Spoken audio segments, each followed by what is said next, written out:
In a world of shiny helmets, spandex jumpsuits, and strange monsters, these heroes force feed you a bowl of awesome that is the Tokudon Podcast.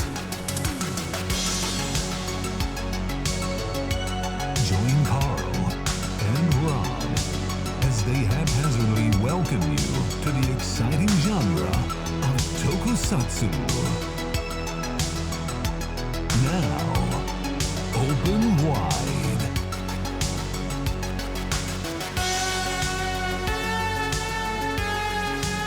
Hello, friends.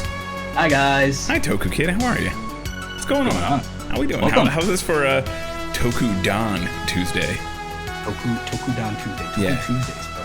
It's a Toku Tuesday. I promise we're not trying to take over Hawk's thing. That's funny. No, So- I mean, I know we're trying different things. We're just kind of see what's gonna pop for us. You know, Sundays have always been kind of a traditional thing for us, so we're just mixing things up. Yeah, so a bunch of life things have been happening. That's kind of why the schedule's all over the place lately. Just as you can see, I'm in a new location. There's new things. That's quite nice, man. New things Nice happening. walls, Yeah. good See, I carpet, can finally put Toku stuff copious up. amounts of stuff. Copious Yeah, amounts yeah. of Toku stuff. There's an entire shelf of Broly, as I there believe I should see- be. Is that Big G and the Dragon Sword? Yeah, that's Big G and the Dragon Sword right Quite here. nice, quite nice. Good touch. The Good Big touch. G you got me is up there too. It's just hard to see. He's in front of Ryu. Yeah. It's all good, man. It's all good. And then there's the Ava corner with Macross because I had to have all the mecha together. Yeah. Nice. Yeah. Nice. So Okay, understandable. Yeah. At least you're gonna compartmentalize things kind of before you start throwing shit and yeah. man juices all over the walls. So as of right now, we have the Ghost shelf, we have the Wizard shelf, and we have the Saber shelf. Fair enough. As of right now, because they're the only 3 belts I own too, so whatever. But Saber's got a Hyojo Senki, Elemental Dragon, and Alangina, and then we have Wizard. Also, the Gatak figure art is snuck in there because Naturally, because of course it has to be. Yeah, bro. because You that's the cannot- only thing for Kabuto that I own. So, and I was like, he needs to go somewhere. So, yeah. And then we got the Gun along with the Ghost Belt and the icons, the full range of Spectre icons that I own. Yeah. It's quite nice, friend. It's quite nice, friend. Yeah. You know what you're missing? You know what you're missing? What's up?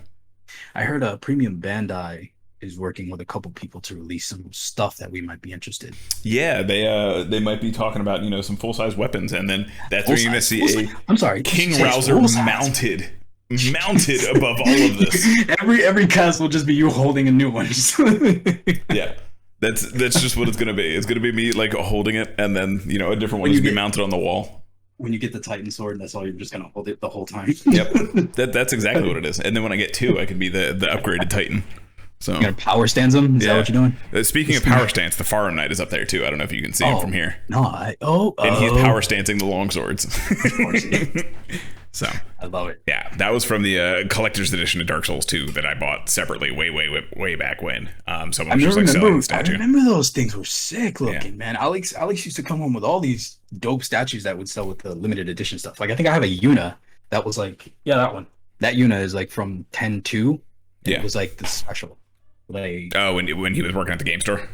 yeah. That's what I mean. Like that Yuna back. I don't know if you can see, but it's back there. Yeah. It was like a big ass Yuna figure that they sold as like part of the bundle package. But the one I really wanted that I never got was the God of War one, the big meaty Kratos beardy one. Yeah, there's a couple really good ones. There's also those. I don't know if you've ever seen like the like 600 a pop like Virgil and Dante, or I think one is Geese and Terry. They're like That's just 600 not a pop. fair. And That's you just not combine them fair. and they do all kinds of cool stuff. And it's like, man, how do I? Hey guys, I do streaming and a podcast, and I would very much love to be sponsored by you and show off your things inside my new room. So that'd be subtly, respectfully, sir. Yeah. Respectfully. Give me your money. Peacemaker's enjoying. Go ahead. I'm sorry. No, bro. What's up with Peacemaker? Peacemaker's enjoying GDQ. That's cool.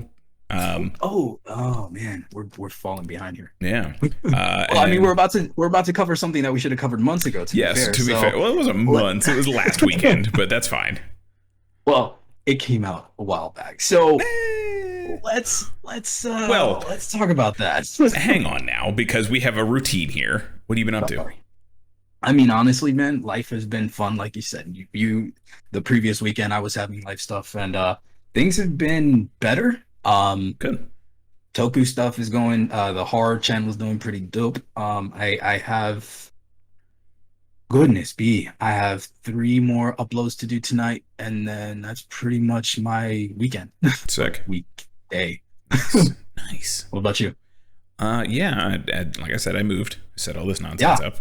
Yeah. We were chatting a little bit before, but I started boxing, so my knees are shot, quite literally. So I think if I try to stand up from this chair, you're just gonna see me topple over. You just gotta channel the inner Muhammad Ali and then come back. You know what I mean? You could take that ass whooping. You're gonna take an ass whooping. Yeah, no, I don't need you to bring the crew to beat my ass for 6 episodes. But that's fine. I'll channel them. My father will show up. My father will kick in the door to the gym, and he'll be like Geese, and like it'll be like the Southtown squad behind him. He'll just be like all the other trainers will be like, "We're gonna teach you how to throw a jab today, son." Rabukin. Oh man. Yeah, but other than that, I've just been dealing with that nonsense and chilling. Yeah. We played. We'll be playing potentially after this. We'll see how this episode goes, but potentially we're going to be playing some DNF Duel after this. Ooh. That game dropped. Super anime, crazy, ridiculous fighter, where everyone is like the super version of the archetype from fighting games. Like the grapplers, the Super Dragon Ball Z version of a grappler. So like a Zangief wearing Zangief as a wrestling belt type of guy. Yeah, except Zangief in this one looks like old Ryu. He actually looks like Mr. Karate Ryo. If you remember that, when he's like old and has the scruff going on. Well, did he have the Tengu mask or no Tengu mask? No Tengu mask, but he's just old and scruffy, and he's got like the ripped gi, and he's got it's literally he does the same stance. He does the big wide open hands, but he's got the UFC gloves. Used to make me poop. Yo, Mr. Karate used to make me poop because he was a special guy that like pop up every now and then in Wild Ambition, and I didn't know how to unlock him. Yep. But every time I fought him, he kicked my ass. Yep. So he's pretty cool. He's the grappler. And then there's all kinds of crazy other archetypes. Like there's a big body dude who just swings a big hammer, the Holy Crusader. Is this a major AAA or is it somebody? It's by Arc System Works. Yeah. Yeah. It's based on Dungeon Fighter Online, which you probably have heard of at least at some point in your life. If I showed you Dungeon Fighter, you would know Dungeon Fighter. Okay. The game's been around for like 15 years. Like we're talking like,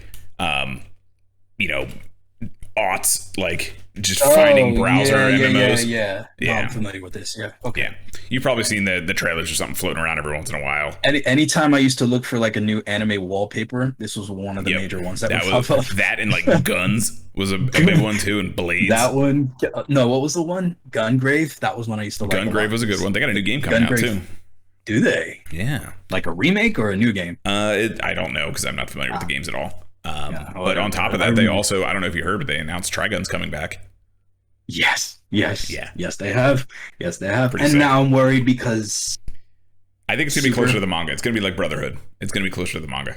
If we get a Brotherhood if we get Trigun Brotherhood, I'm good. I'm good for a year. I'm pretty sure that's what we're getting. So, ooh. Yeah. All right. So, Vash. All right. Do you recast Johnny Young Bosch? He already said he's down for it. So, I would. Just because as much shit as I give Johnny Young Bosch, he is Vash to me. You know what I mean? He's gotten phenomenally better. But he's also every main hero ever. But like Vash is his one. You know what I mean? Like Vash and Nero are the two I will give him hands down. He's gonna be eating good. He's gonna be eating real good this year with the 1,000-year Blood War arc and now this. Like, yeah, buddy. So we'll see. But yeah, that's pretty much all I got going. Oh, they also released the Capcom Fighting Collection, which has a whole bunch of old CPS2 arcade games on it. It's got a Puzzle Fighter, which I heard you have a long history with. It's got Gem Fighter or Pocket Fighter in the West. It has Red Earth. It has all the Darkstalkers games, all like 15 of them or whatever. Ridiculous. That's one I never got too much into was the Darkstalkers. Darkstalkers is sick. That one more than maybe once or twice. You know what I mean? Darkstalkers can be traced to the origin of just about every cool thing in fighting games that you think is unique. It can be traced back to Darkstalkers. I know Vampire Kazuya is the one guy. Yeah, that's Dimitri. Yep. Yeah, that was the one I used to play. I don't really remember too much about him. I only picked him because he looked like Kazuya. Like that's the extent of my play. Yeah. So Faust from Guilty Gear, right? Throws a bunch of bullshit, completely random. everyone is like, oh yeah, this is so cool. Hasenko did that first in Darkstalkers. Hasenko. Oh, yeah, she's in Marvel's Capcom 3, which is probably where a lot of people know her from. Yes. Same thing with the Jetta in Marvel's Capcom Infinite. Jetta's in that one. Well, he's in 3. This also Morgan and Lilith and all them. Lilith and Morgan are like, Lilith is basically Morgan. It's a whole thing. It's another Morgan. It's another Morgan. But then Queen Bee, Rico, the sexy merman. I'm sorry. Yeah. So his name's Rico, and his trait is he's literally the creature of the Black Lagoon archetype. But his thing is to be the sexiest man alive, essentially. Oh my goodness. Yeah. Yes. I dig it. Wow. Shape of water in my ass. Okay. Yep.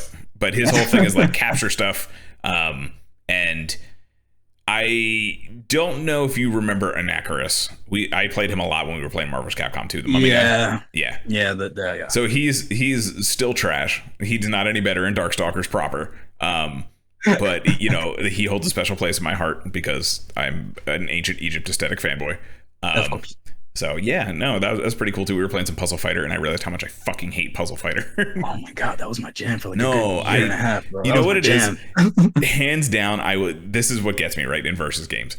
If it's something in my control, I will take that L in a heartbeat. I will own that L. When it's RNG, that's when I get pissed off. But that's matches the disconnect. I don't get a fucking explosion thing for like 10 minutes straight. I have to play it. Oh my god, it was ridiculous. There's actual clips. If you guys go to Twitch, either this channel here, twitch.tv/kaijugara, I was streaming last night, or you go over to twitch.tv/smokinapes. There's some clips on there as well. Ken was streaming it too. And I get heated. I got heated last night. Oh my goodness. Sorry, Steve was just running train on us in that game. It was so bad. I need to get on that. I need to get back on it because holy shit, I missed that game. Wow. As a fighter. So some stuff going on in the chat here. Tokukid says Giant Bosch is awesome. He even voiced Dragon Knight and Onyx in the Kamen Rider Dragon Knight Wii game. That's awesome. I didn't know that. I know they replaced some of the voices, but I don't know why. I feel like Johnny Young Bosch was probably more expensive than Stephen Ford. It's just that, I know he's got the marketability, he's got the name, he's got all of that. Yeah. I'm just so saturated by it because I only hear Ichigo. Yeah. And watching Trigun again is gonna see Ichigo with taller hair, Yep. But it's fine. And then he's going to get like half a horn and then all this. And we're not going to get into that. We'll get into that when we will. I'm sure we'll save that for a And then Tokukid also redeemed some points. Have you guys seen the trailer for Street Fighter 6? Oh my God, yes. Oh, my child. I did there's a Street Fighter 5 stream I did last week or the week before where I broke down pretty much everything in Street Fighter 6 that we know about. And I have an article coming out on fncool.com where it kind of breaks down that even more. So I am very much all about Street Fighter 6. I'm here for it. I think I need to watch this because I don't think I've seen the newest one. The newest trailer is Guile. There hasn't been one since then. Yeah. Okay, then yeah. Oh man. I mean, seeing that trailer alone showed me that what you touched on. I think we touched on it before that. The changes that I've seen, and I'm kind of like a vicarious Street Fighter guy. Phenomenal. It just looks amazing now. So just on how crisp he looks, just the double flash kick, the subtle little things blew my mind. And I know it's not that like new, but to me, coming like you said before, how this is a continuous of Street Fighter 2. The only time that I remember the story is probably from 2 or 3, So just coming back into it, seeing Guile do like shit that I've never seen before. Yeah. And the trailer was they made Guile cool. I'm saying, I guess what I'm trying to say is like I don't know as much of Street Fighter as you do. I live vicariously through you, but what I've seen, having no flesh in the game, is amazing. Yeah. Like, damn. No, it's looking fantastic. Yes, Chun-Li looks fantastic too. Her up is very classy upscale. I like it. I'm here for it. I just hope she has her alpha costume because that is hands down still my favorite costume she's ever had with the spikes.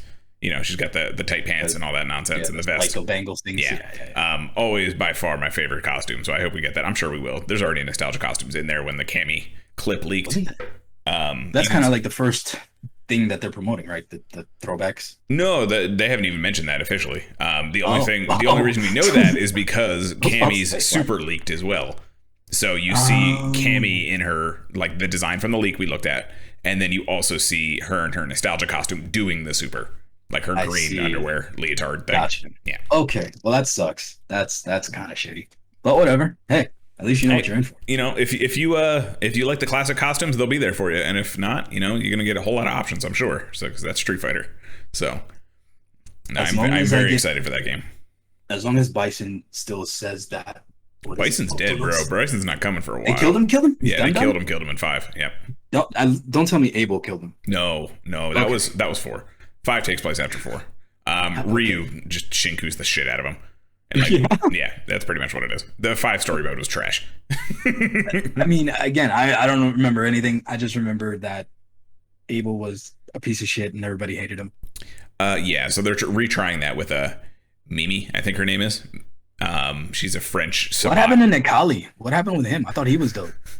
So he was supposed to be the bad guy of 5, and then they just like dropped him like a sack of bricks the second that game launched. Okay. All right. He was supposed to be the origin of the Dark Hado and all this shit, and yeah, they dropped him pretty hard. But he literally just shows up for one match in the story mode for Ryu to go, I conquered the Dark Hado again. And that's pretty much it. Oh, God. Yeah. Okay.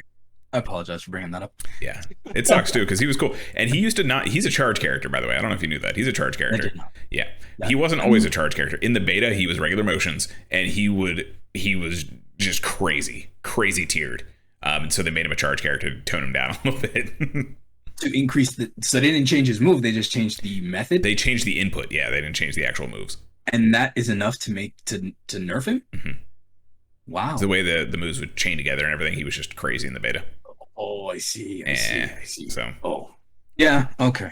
Yep. Poor Nekali. See, poor Nekali. I only know a little bit. I mean, we haven't seen Hakan yet, so I'm a little upset about that. No, he's waiting at the mountaintop. You see, there's he's gonna be all the other boss. lower lackey guys. Bison is polishing Hakan's oil containers. So you got me? Yeah. It's going to be cool. I'm very excited. You know, you guys can check out the full roster leak. It has leaked out all the designs. You know, Bum Ken, maybe culturally appropriate DJ. Or say Ken. Yeah.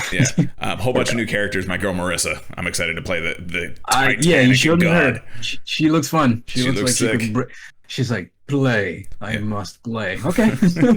I will eat the pasta and break you. I will turn you into pasta. I'm excited. The game's gonna be so cool. I just wanted more trailers. That's all I want. They said we're gonna get announcements soon. We'll see. I feel like at this point they should probably just release the trailer for Ken because everyone's talking about Ken and wants to know the real story behind Ken. So, what was the girl's name? Eliza. Iris. Eliza is his wife. Eliza. Iris. Eliza is his wife / Guile's sister. Guile's sister. Yeah. Again, so I'm with it. Everyone's head canon now is like the new rival in this one is going to be Guile and Ken because Ken like pissed off Eliza. So Guile's coming back for, you know, revenge for his sister kind of thing. That's the new like head canon. That's why he's totally Chad now because he's big bro mode. Yeah, he's big bro mode. That's what it is. Makes sense now. Ken, you piece of shit. See, I got it. So what they're gonna do is they're gonna throw the old school the car beat up thing, and Kyle will chase him around with a 2x4. Yep. That's what it is. That's what you just got to outrun Guile. It's a quick time event where you got to mash the buttons to outrun Guile. He's just hurling sonic booms at you. With just cussing you out and piece of shit. Sorry.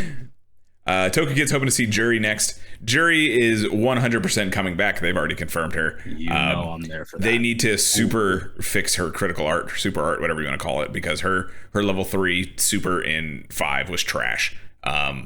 Especially compared to... Do you remember the one in 4 where she did the tornado kick and then caught them on the way back down? Oh, yeah. And then licks you and then smashes you. Yeah. And then she her V-trigger, her V-trigger in 5 was the first one, which is the like dial a combo where you can pretty much combo anything into anything. But obviously the cinematic one was the cool one where she did the tornado kick and drop. Now her super art, because they gave the V-trigger, you know, her first super, her second super is now just a wave. It's an energy wave. She just does like a flip kick and fires out a wave of energy. that takes up like that's a regular special move. Yeah. What? Now it's just bigger. It's literally it's a final Rapukin that goes up about character height, so it's hard to get over kind of thing. It's utility. It's a utility super. Okay. That's the problem. I see. So it's boring as hell. Just a zone. Yeah. It's it's literally, you know what it is? It's literally Zero super in Marvel's Capcom 3. The big slash that he does. Oh. Yeah, where he just does the flip and he just does the flip and like fire the wave. That's all it is. Yeah. I never used that one though. I used to use the zip one. I used to leave the clones. That's all you needed. Was the best one. Yeah. Oh my god, that was of course. So yeah, I'm hoping they give her more interesting character again with her moves. So we'll see. And if Guile's any indication of that, I think everyone's gonna be cranked to 11, and I'm here for it. Bro, so as long as we have something that's different, that's all I'm saying. Yep. Just give me. I mean, they did Ryu and Chun beautifully. Basically the only thing they did to Chun was give her all the moves she's had. So she has the angled kicks. And then she also has lightning legs, and then she has the flip kick and all that kind of stuff. The like flip axe kick. Nice. She basically has like all of her moves, but then they just gave her a low stance. It's literally a stance that you go into that has a follow up for each normal button. What? And enough of that is her? Yeah. So she goes into a low stance. It's literally the like low stance where they have the spun around cross leg thing going on, crouched on the ground, and then she does different stuff out of that. That's all they did for Chun-Li, and it's perfect and it's beautiful. Ryu has a couple moves from his V trigger, and he's got a couple, new target combos.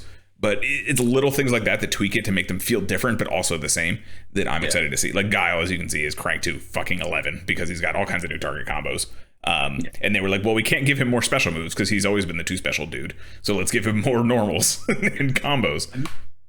But even then, So. I'm excited to see where it goes. Like I said, I want to see Bum Ken. I want to see Violent Ken. That's what I want to see. Violent Ken. I mean, what's he got left? Yeah, exactly. That's kind of, again, going back to the headcanon, that's kind of what everyone thinks that since Eliza left him because he wanted to become stronger than Ryu, he's kind of like going into that Violent Ken territory where he's searching out more power. So he's feeding into the full Vegeta energy? Yeah, so they're thinking it's either he's going to go for Psycho Power, kind of like literally Violent Ken, or if he's going to go Dark Hado now, that kind of thing. But, that's why they think he's gone full bum. So. Makes sense. It makes sense. Yeah. He's just following Ryu style via America. Pretty much, yeah. And there's actually this is the last thing I'm going to say about Street Fighter, then we can get into the topic. But I doubt that, but okay. Yeah. There's actually there's a short novel kind of thing called Ryu Final. I don't know if you've ever heard of this. No. Where essentially Ryu has completed his training with Oro, so he's just a super master Denjin badass. And this is many, many years later, so I think this is more the territory they're starting to go into. And Ken is still matching Ryu. Ryu, they've always been the natural talent and the hard work kind of thing. That's always been their dynamic. So Ryu's gone through this crazy training, and Ken really hasn't done any kind of sort of crazy training, never given to the Dark Hado, any of that stuff. And he's still able to match Oro and Ryu in their final forms, essentially. And Ryu basically goes like, how, dude? How do you do this? And literally, it's the power of love. Quite literally. Ken says, it's my family. They drive me. That's what makes me so powerful. So, yeah. I mean, yeah, that works. That's fine. Yep. So it was just interesting to see. Obviously we're kind of taking a turn from that. We'll see what happens, whether it's, Eliza and his kid are dead, or they divorced, or he just looks like a bum because he's, Bitcoin, whatever headcanon nonsense they went with. Man, he bought into the crypto. He bought into the crypto. Toku Kid's asking what Lucas' involvement is in the story. He didn't have a whole lot in 5, so we really don't know yet, but he's supposed to be the new main character. Essentially, every new numbered game has a main character.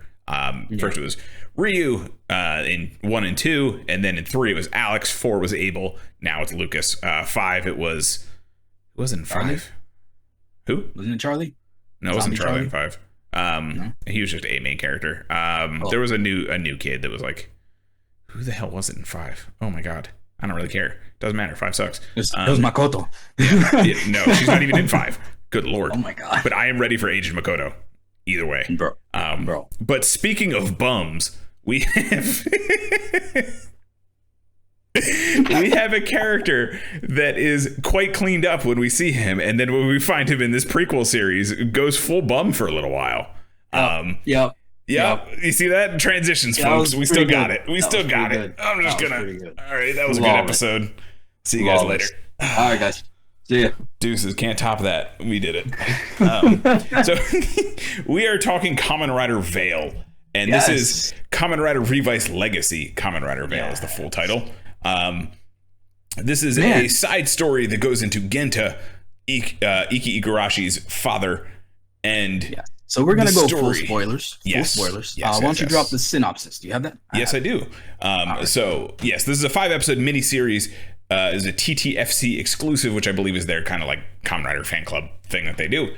Set within the community of continuity of Kamen Rider Revice. Is approximately 25 years before the events of the series and explores the origins of Genta Igarashi and his history with his inner demon Vail.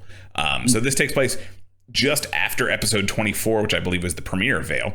That's kind of where it fits into the timeline. So we see Vail come, Genta henshins, does big badass energy, and then kind of steps out, and then he's gone for the next, until I've seen at least. and he leaves me crying for more for like 10 episodes. Like, and then you get more, and it's trash. I can't deny how Genta pulled me back into Revice. Genta's story.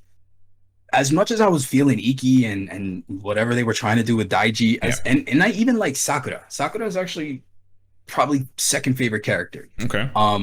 But because she was so close, she's only like 2 or 3 arcs off from being as good as Iki. Seriously, it's her drive is her own. She's never been like she doesn't follow decisions. She makes her own. Mm-hmm. You know what I mean? Yeah. Even if they're wrong, they're her decisions.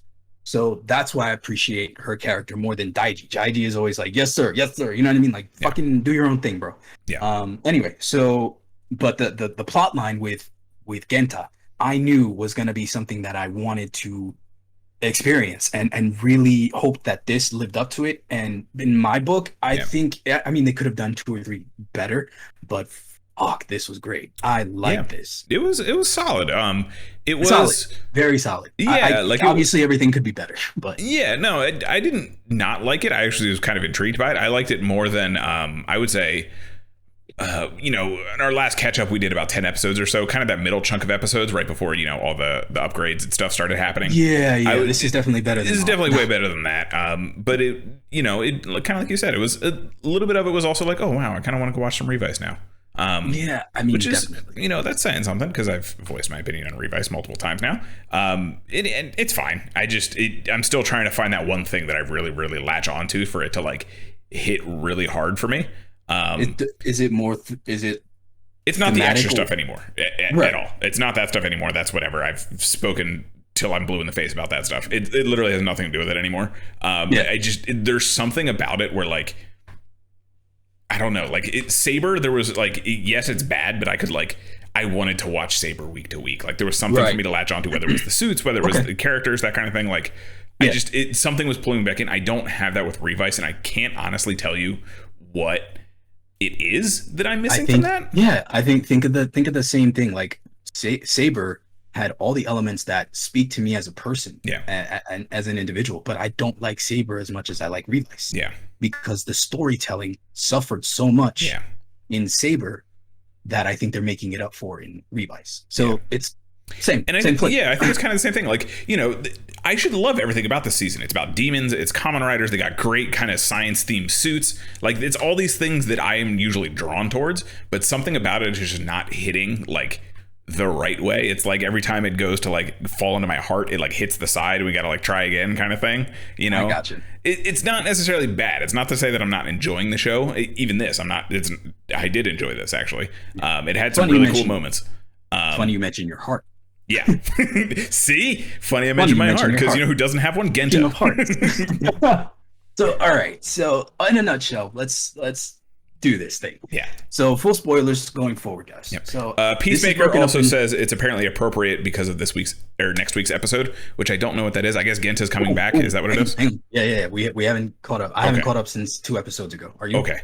No. I literally have, once again, I have not watched since the last time we did it. Peacemaker, a simple yes or no. Will I love Genta more? We shall see. Okay. So this was a funny thing because they did 5 episodes, and honestly, when you subtract the intros and the exits and all those in betweens, this was as much of a 45-minute episode as any other. Yeah. I get why, because they wanted to break it up and extend it. But I think a hypercut of this is going to be good. Peacemaker says you will like Genta more. Oh, thank you, Peacemaker. Thank you.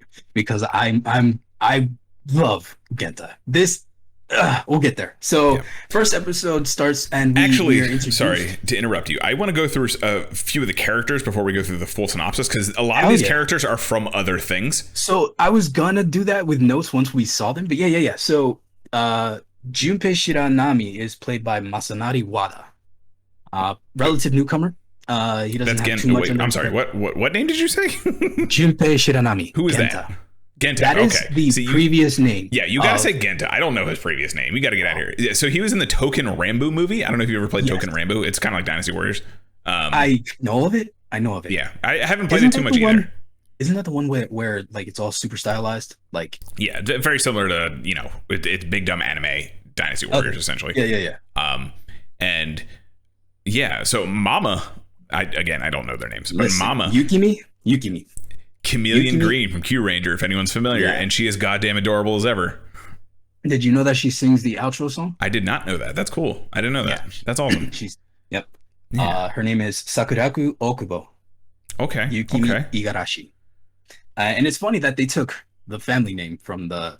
I mean, I know that eventually, it's revealed that they ended up taking her family name. Yeah. It's just that was cute. Without even really being married, they were just like, "Yep, nope, we're married." So yeah. Domestic partnership, got it. Agariyama. Agariyama is Bishop. A lot of people. A lot. Bishop and Kiva is the one that stood out to me. Because that's when Kiva like turned on for me, when Bishop showed up and we had the whole like Rook and all them. That's when that show turned up. But he was Legion. He was Legion too, yeah.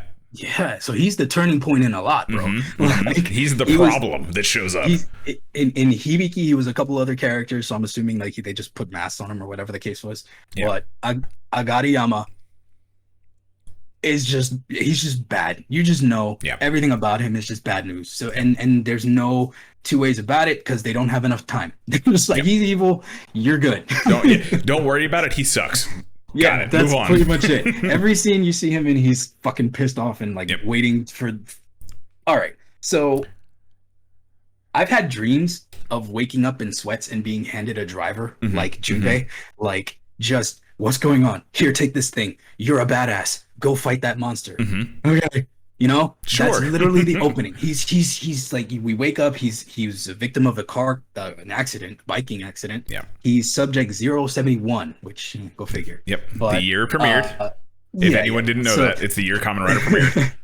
So he's subject 071. They give him literally. He wakes up. He's like, here. Take this driver, take this Kabuto vice stamp, go fight the devils that are popping up all over the place. Yep. This is your job. What's this scar on my chest? Don't worry about it. Go fight the thing. Yeah. So I mean, literally. And then it's also like, where are these devils coming from? They're also like, shut up, take the driver. Yeah. Like he doesn't get a chance to ask questions. He's literally thrown into the battle and he's given the driver. First tension. Oh. And then it really makes sense why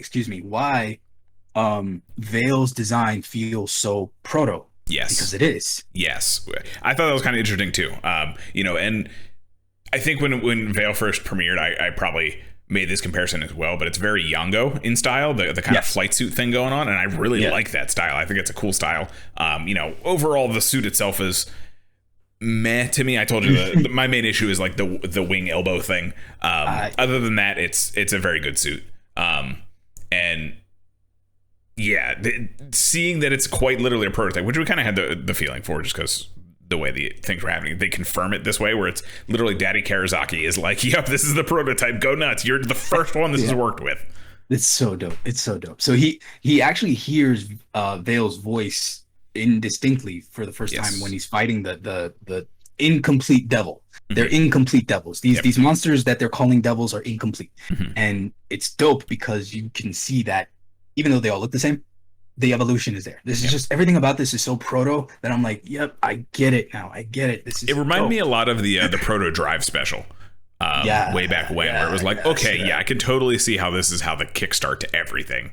Obviously not as much of a time difference, but it was definitely where I could say, like, okay, yeah, no, this is definitely the precursor, because you see the through lines. He uses the Kabuto Vice stamp, and the jingle is so dope. It's erode. What is it? Erode the globe. Enrobed, fantastically enrobed. Erode the globe, fantastically enrobed. Beautiful. Beautiful. Oh my goodness.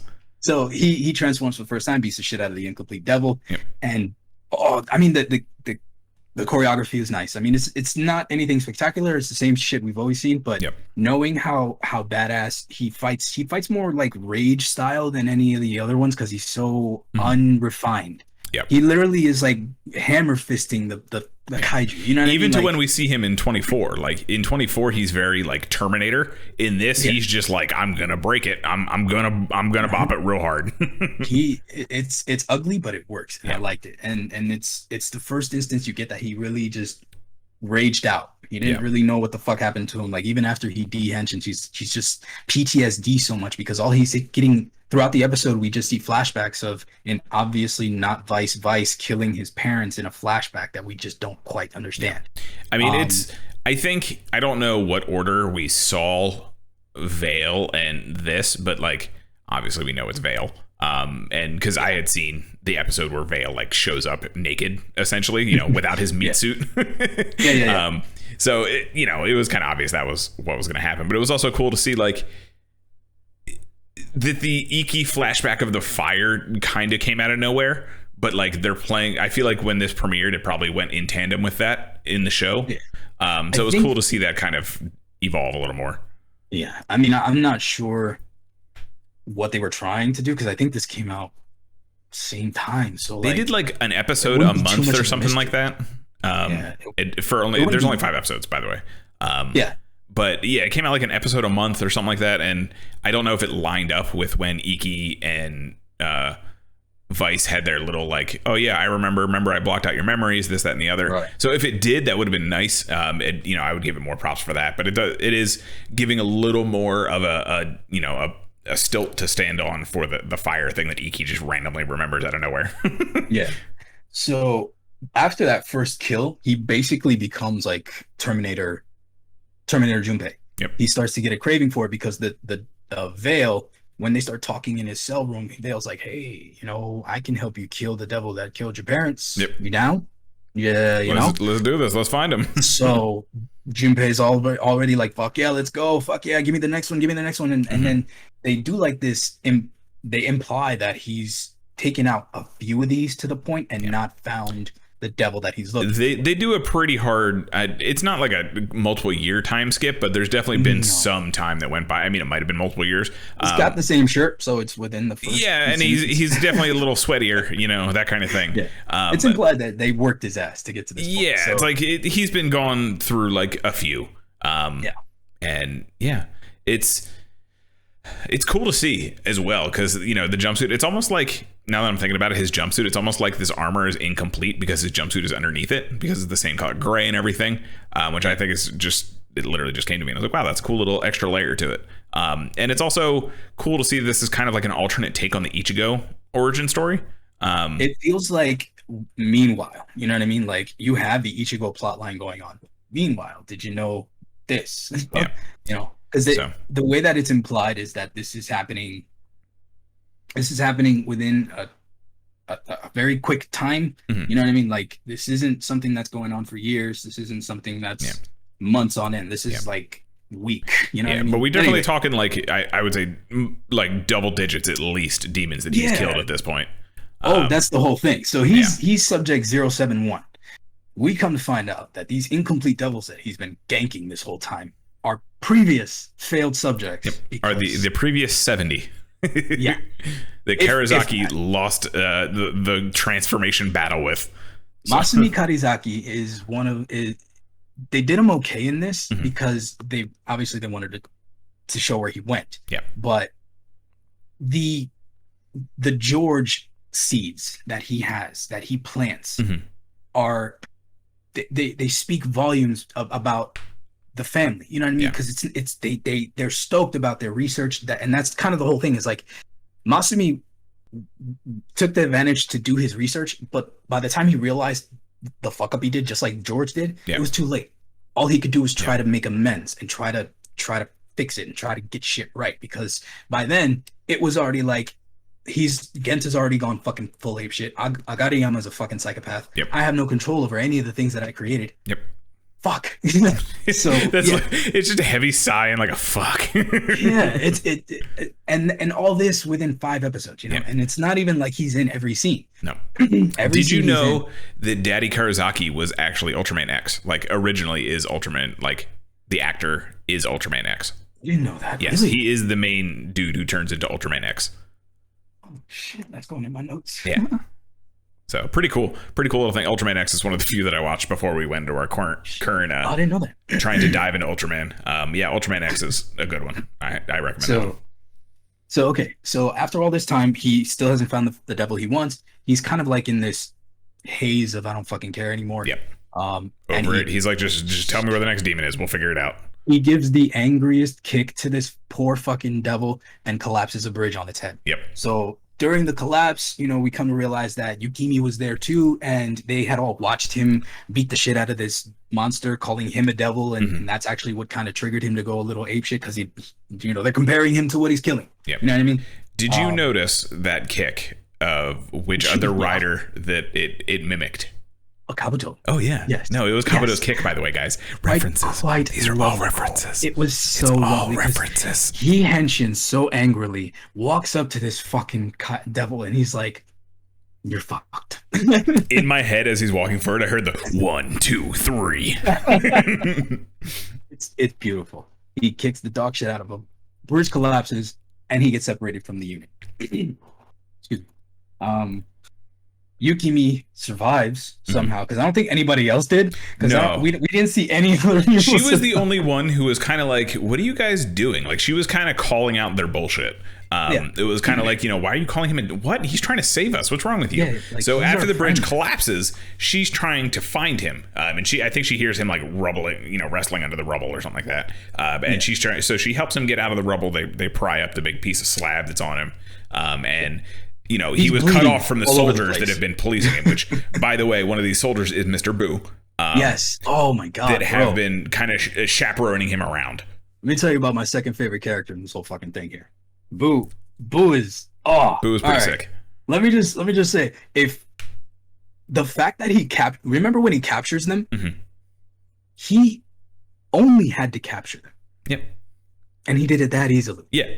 He didn't care. He wanted to kill Everyone them. else is struggling, and he's just like, "What's up? You're on the ground." That's it. And this is the fat man drinking milk in the spa. I just have to capture you. If I wanted you dead, bitches. That's some Kai Kisuke shit. Like, you want me to turn it on? I can turn it on. That's what I'm talking about. Like, me realize I was watching. I'm like, oh shit, wow, he's really good. And then it dawned on me, like, wait a minute, he didn't go 100 at all. No. And they were desperately fighting against him, desperately. Yeah. And he's like, okay, sit down. That was basically like he saw them like take out the other people, and he just like did the Henry Cavill like cock the fists and like, all right, let's do this. And then in 3 hits, he's taken out Genta. Yeah. You know what I mean? Like it's so, on the ground, electrocuted. So we're ahead of ourselves a bit, but anyway, after the bridge collapses, Yukimi takes him back to the bathhouse, and this is the first time we actually get to see it 25 years ago. It looks exactly the same. Yeah, it's the duckies because they didn't want to change everywhere. the set, so it's fine. Yeah, so basically we learned that Yukimi's family died in some vague accident or something, and she finally has this place to herself, but she hates being alone. Yeah. So she's taking the chance to be with someone and makes the most of it. Even as fucked up as the situation is. Yeah. So Genta finally, I think this is where we established the curry connection to Daichi. Yes. Because that is the first thing she makes for him. Yes. And this is the first real food he's had in God knows how long. And it looks so bomb. It looks that curry, every time they make it, looks so good. Have you ever tried the golden curry nugget things? No. They're so good. You can buy them at, sometimes they're like stores. They're definitely like Whole Foods and stuff like that. It's literally a gold box that's just curry cubes, and you just heat it up, and then you put whatever you want in it, and then you can just put it over the rice. It is so good. So good. Well, Let me tell you that that's something I'll do, because watching this movie makes me want curry so bad. Just that scene, it's one scene, it's cute. You know, they're having a meal. We get into the backstory and finding out Yukimi's, sadness. Yep. Genta is very cold. He's not, and this is where they gave him the name Genta, by the way. Yes. He didn't remember much. Yep. The flashbacks that he gets are all PTSD. He has no definition to them. Pretty much the fire. Word. That's pretty much all he remembers. Yeah. No, not fire. No fire. It was just the demon over his parents. Just the demon standing over his parents. Yeah, the fire is Iki's thing, and that was what I was going to get into after this. I see. I just thought they were the same thing because No, apparently not. So that's why I'm confused. Well, so anyway, well, they wouldn't be the same because it's 25 years difference. Yeah. But anyway, so Genta, she calls him Genta, and she won't tell him right away because it's a secret. It's a dog. It's a dog. She named him after a dog because that's just what you do. Yep, that's what you do. She's, he's her pet now. Take that as you will. Peacemaker saying Boo needs to be one of the new Demon Troopers. I totally agree. We'll talk about the Demon Troopers when we get to the news. And I was thinking this: if they give Boo a driver, even the Ryo Trooper thing, we'll talk about it when we get to the news. We'll get into that when we get to the news. Okay, so basically they have the meal. Noah's looking for him. They send out Boo to try to find him, and they do the investigation. I don't know if we mentioned it, but Noah is Proto Phoenix, by the way. I don't know if we mentioned that or not, but Noah is Proto Phoenix, whatever you want to call it. Yeah, they're the ones who created the Gifu Vice Dam. Yes, did they create it? Yeah, or did they find it? Well, they have it. Okay, they used it to create the Incomplete Devils. They have Gifu himself. They have everything that Phoenix has.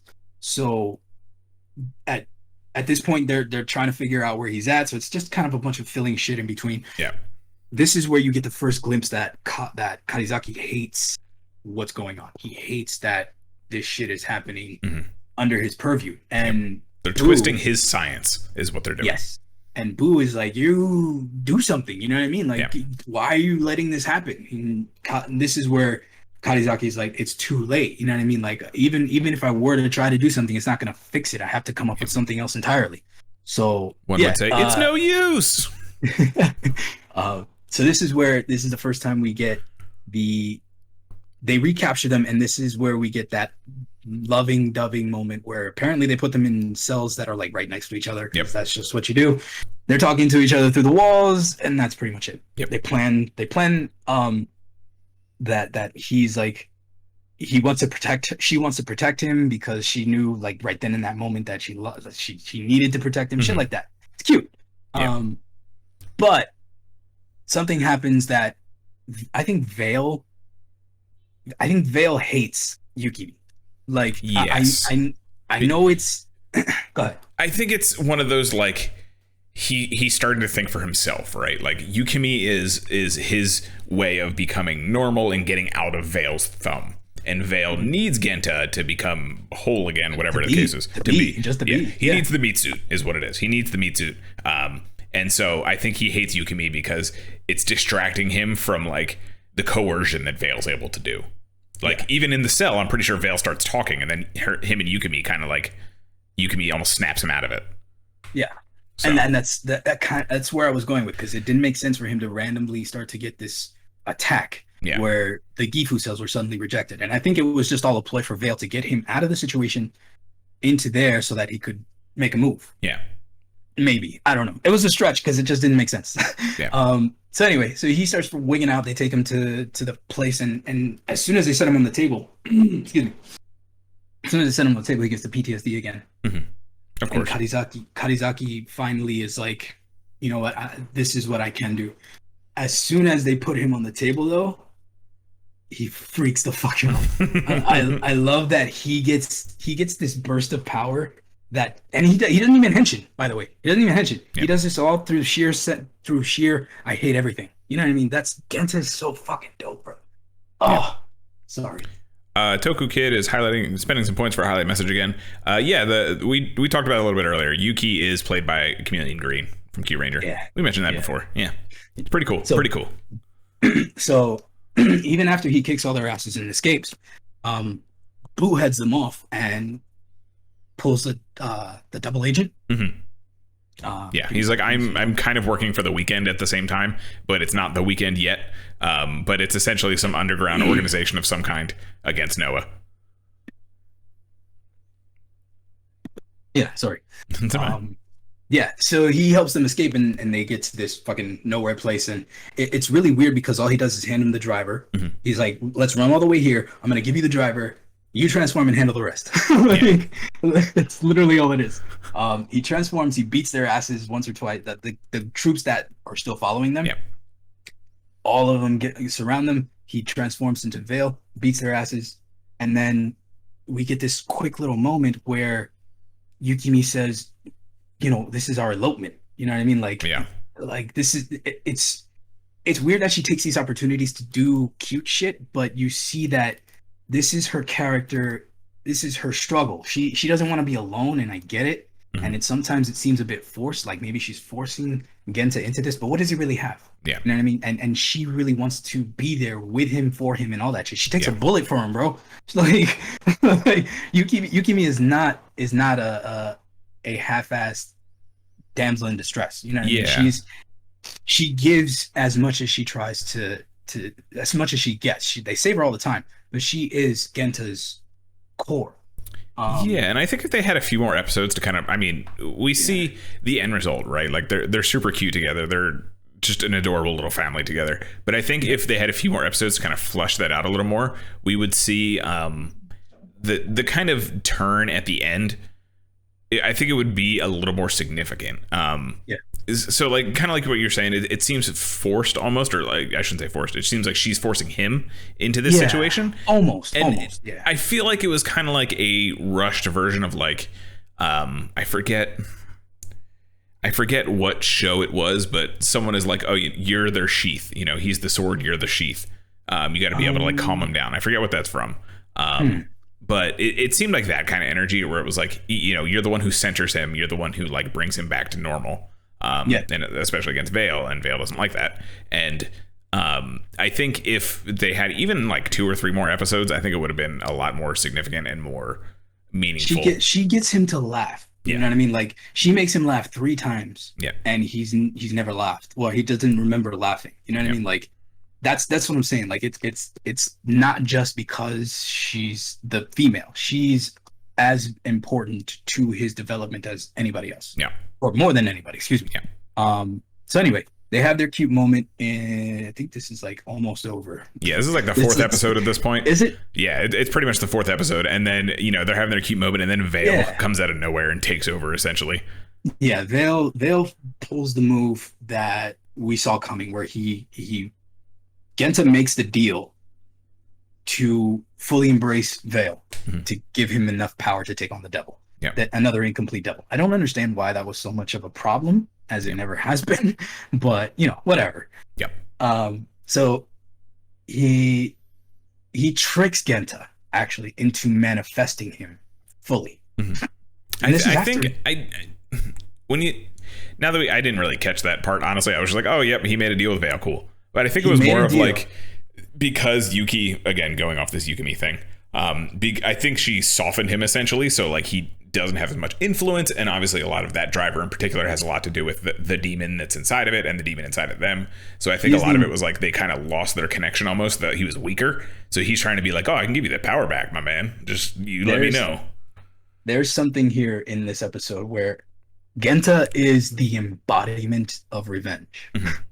That's a word that they use. That's how they describe Genta, as the embodiment of revenge. I like it. And when that was taken from him, that's when Vail needed to make his move, because Yukimi softened that. So he tricks him, manifests him fully after they kick the shit out of the devil. But Vail convinces Genta to help him destroy Noah. Because of everything they did. Take over for a second. So Vail goes full. That was the wrong direction. I was trying to fix the light. Vail goes full, just Terminator. He kills the soldiers that Genta had previously just kind of incapacitated. They're kind of just writhing on the ground, like in pain. And Vail goes over and starts actually killing them. And that's kind of like where the turning point is. And I think Yukimi begs him not to become a devil himself, and that's what stops him. And then that's when Vail is manifested fully outside of Genta and is able to just kind of do his thing. And again, we see him very similar. He's just Vice. He's red. He's got a scary mouth. I think I get that's why Vice looks like the way he does, because they're implying that Vail came first. But we know the truth. We know the truth. Yeah. They wanted to save money, so that's what they did. That's fine. I'm sure if you remove the mask, Vice has the same mouth. It's... Yeah, and at this point, Vail works his way back to Noah and just kind of tears through Noah, causing all kinds of havoc and going after Arigamiyama, whatever his name is. Agariyama, yeah. I think that... Hold on. This is where he reveals that it was Agariyama that ordered a devil to kill his parents. Not so much that it was him, I think. But... This is the almost the beginning of the 5th episode has Papazaki going up against Vail. Yep. Papazaki was about to get his head punched clean off his shoulders, bro. Mm-hmm. Mm-hmm. He was inches. I mean, there was that buildup where he's taking out all the soldiers around him, and it's chaos. And Papazaki's just like, okay, and it's so dope, bro. He's just like, if this is my penance for doing everything I did, go for it, bro. If that's what you need to do. Why? You know what I mean? My question through that whole thing is, why does Vail sound like a bull? I got that too. I wrote that note here. Bull sound effects underneath Vail's grunts. Yeah, I don't know why. Like just constant though. Like it's literally.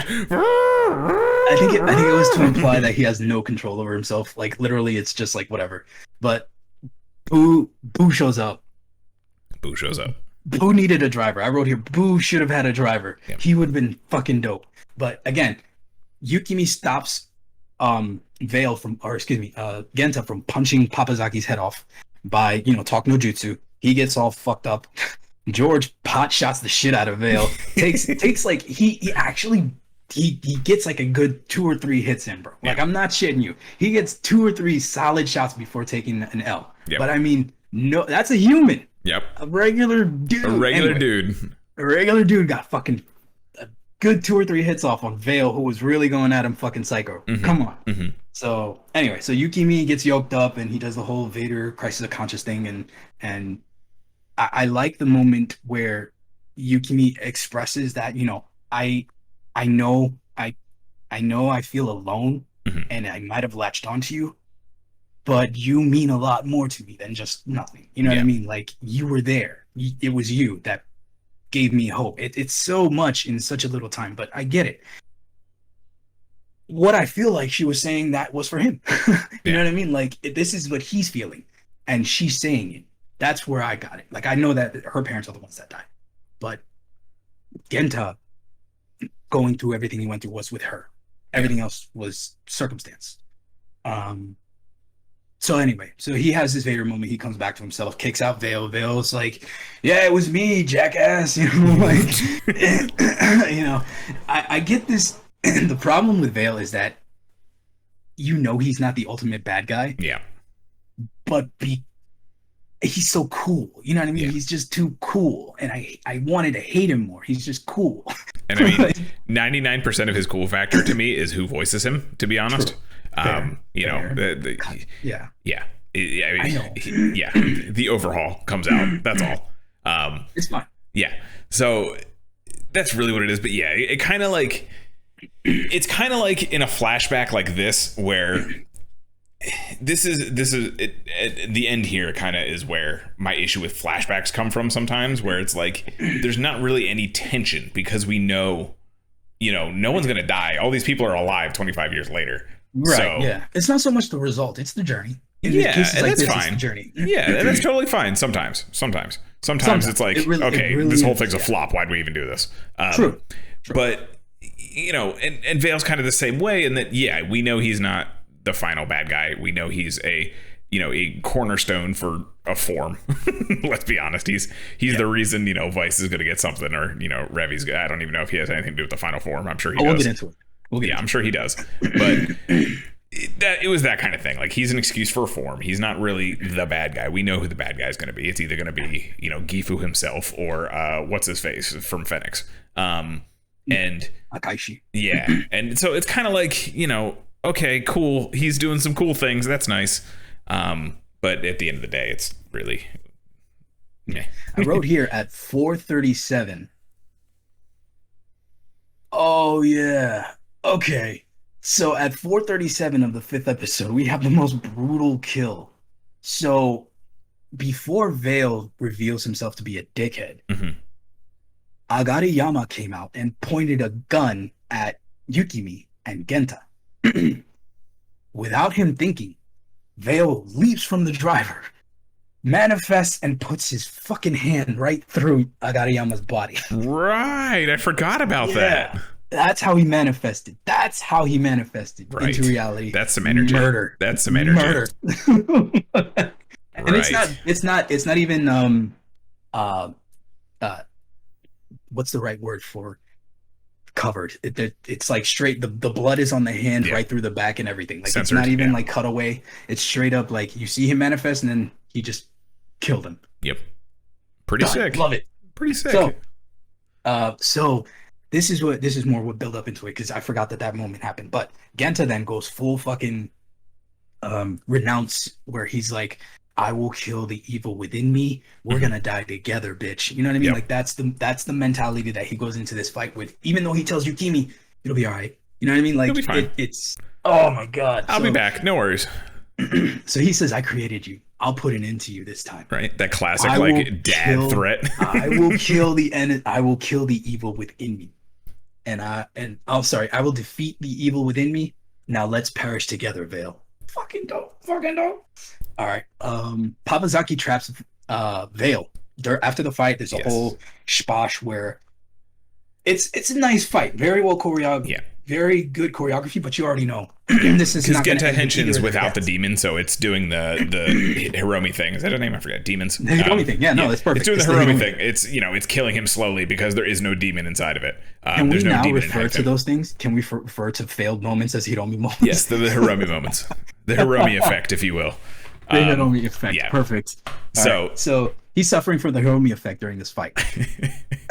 and Papazaki ends up, pulling out the secret, the secondary belt that traps him in the demon's driver. Yep. So that's pretty much the end of their fight. Honestly, there's not much going on, but what happens at the end of every fucking Resident Evil, bro? There's a He fucking forgets. explosion. There's an Yes, explosion. we should mention that this also explains how Papa Karazaki has to wear the mask. Yes. When he's sucking in Vail, he's lighting on fire because of the energy. He basically does the Kyoku Tsunagi fire thing where he's just like a flame. Yep. The entire monologue. He's monologuing a flame. So It's a bit much because I was waiting for his face to like warp and like things to happen, but no, it's Nope. just a it's just CG fire fire. effect. yeah, the Adobe After Effects like stock fire effect on him. It's fine. It's fine. But you're right. That's how it's implied that he got those bandages and Yeah. how he's been burned the rest of his body. But so that was the price he paid in order to make amends and to trap Vail in the demon's driver. Yeah. Fast forward 25 years, and that's where we start. Yep. Genta, after this fight, I guess has amnesia again. Again. And coming to terms with everything after the explosion, all that shit, and he has amnesia again. Boo, Yukimi, they take him to the Wah. the hospital, and this is where that last moment where you're like, I get it, it's fucked, it's gonna come back to bite you in the ass, but okay. Yep. When he wakes up, she's like, you don't remember I'm your wife, silly, all that shit. And I want to believe that he legitimately didn't remember and played into it. Maybe. But I mean, I wouldn't say no either. Like, what am I? I'm Genta. Yeah, I'm Genta. You can call me Sure, Genta. I don't care. Sure. It's fine. I get to live in a bathhouse with you. Yep, I'm good. Yep. So basically, it ends in this kind of flash forward where we see them now. We should mention that every episode has started with a flash forward to just a moment between Yukimi and Genta, where Genta's sleeping or doing something wackadoo, like recording the family. This kind of seems to be like Yukimi kind of remembering their story almost. So that's kind of what it was. This was like a whole flashback from Yukimi's perspective, I guess. And that's pretty much it, honestly. I think that coming away from it, Genta embracing the family thing and Yukimi's wanting to protect him has, for the last 25 years, has resulted in now you have to face the consequences. Yeah. Peacemaker just said something interesting. He thinks Genta confirmed in an episode recently that he didn't forget. Oh, did he? Okay. So then I need to catch up, because I was thinking, because there's a moment there where he stops. He like pauses for a second. He pauses for a second. I don't know that. Weird. Yeah. You see? And I was like, I think he remembers, but he might not. But he will eventually. Yeah. So anyway, coming off of this, I got no arguments about what this needed to do. Yeah. I think it achieved it. I think if anything, Boo needs more in the last couple episodes. Right. They should have called this Revice Legacy Boo. Let's be honest here. The Boo saga. You know, Peacemaker mentioned the Demon Troopers. Hopefully he does become one of the Demon Troopers. That'd be really cool if they get the family team up at the end and Boo just shows up with like one of the Demon Trooper suits. I'd be down for that. I don't know the plot line of Hiromi's yet, but does he come back with like this third faction? Like, no idea. You're asking the wrong person. I'm digging that. I'm digging that idea that he's like, the family he's hanging out with, he just rolls up with a new family of Kamen Riders. Can't wait. What if he just rolled up with a straight up Kabuto crew? That's what I'm saying. Like he's gonna have like all of those. He's gonna have the Fies riders. You know what I mean? Those lackeys. Like, the Ryo troopers behind him. Yeah. That's with their shit brown belts. Oh my god! I swear, I thought that's what it was gonna be, because it looked like the image I saw was like, is he like leading a faction? Holy shit! Like, yeah, I don't know. We'll definitely touch on that when we get our next Revice buddy up for Revice check in. This is a good example of, you know, I've talked about before how there's supplemental material and then there's like required reading or kind of thing. This is a really good example of the supplemental material. This is the way you should do something. So like, if I hadn't watched these 5 episodes, I would still know exactly what's going on in Revice. Yeah. You know, and the example I always used to counter this since it premiered was the Fua and Naki in 01. Because you had to watch like the Towser spinoff or whatever to even know that was even a thing to begin with, and even who Naki was, because they just kind of show up in the show. And you know, that's kind of the same thing. Like Final Fantasy 15 is another really good example. I shouldn't have to go out of my way to get the full story for the main thing. It should be supplemental things, whether it's a continuation, whether it's a side story. If it's a prequel like this, cool. You know, again, I have my issues with prequels, but that's besides the point. You can still do them really well. I shouldn't need to see something like this to understand what's happening in the main show. And this is really good at doing that, because this is just flavor. That's all it is, right? Like it rounds out a secondary character who's important to the plot, but isn't the plot. You know what I mean? Right. Yeah. You know, and we get a little more of Vail, but it's nothing new we didn't know already. Like, he's just kind of an asshole. That's Vail's thing. Yeah. Exactly. So this did a really good job. It's just enough. It's a nice, fun way to get a little more flavor on secondary characters. And that's what I think this kind of stuff should be.